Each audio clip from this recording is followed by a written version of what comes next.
Marathwada coach factory जी लातूरला आहे, सरकार भारतीय जनता पक्षाचं निलंग्याचे पालकमंत्री त्या काळामध्ये एवढा मोठा प्रकल्प लातूरला मंजूर झाला.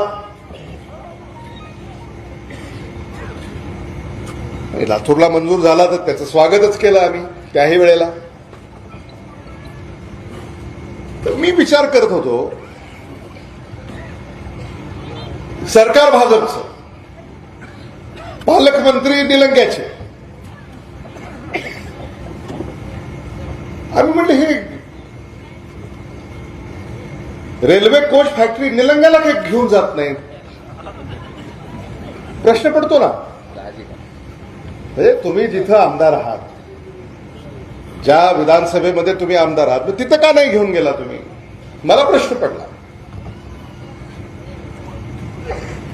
आणि मग नंतर मला लक्षात असं आलं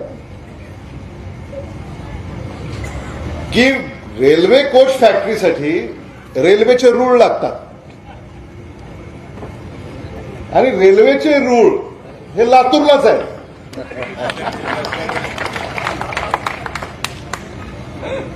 आणि म्हणून ते लातूरला रेल्वे कोच फॅक्टरी झाली आणि त्याला आपल्या मांजरा कारखान्यानं 10 एकर जमीन दिली. म्हणजे आम्ही विकासाच्या आड आलो नाही, भारतीय जनता पक्षाचा प्रकल्प आहे म्हणून आम्ही त्याला विरोध केला नाही, त्याचं स्वागत केलं. आणि तो प्रकल्प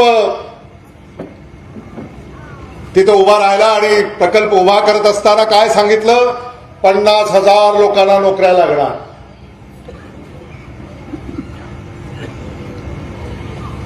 आता प्रधानमंत्री जेव्हा 2 कोटी म्हणतात तेव्हा पालकमंत्र्याला किमान 50,000 तर सांगावं लागेल. आंबुलग्याचे किती लागले सांगा बरं, हात वर करा. एक तरी आहे का? हा, एकही नाही आंबुलग्याचा. म्हणून तुम्ही हे पक्क ध्यानात ठेवा, ही सगळी धूळफेक आहे, फेकाफेकी आहे.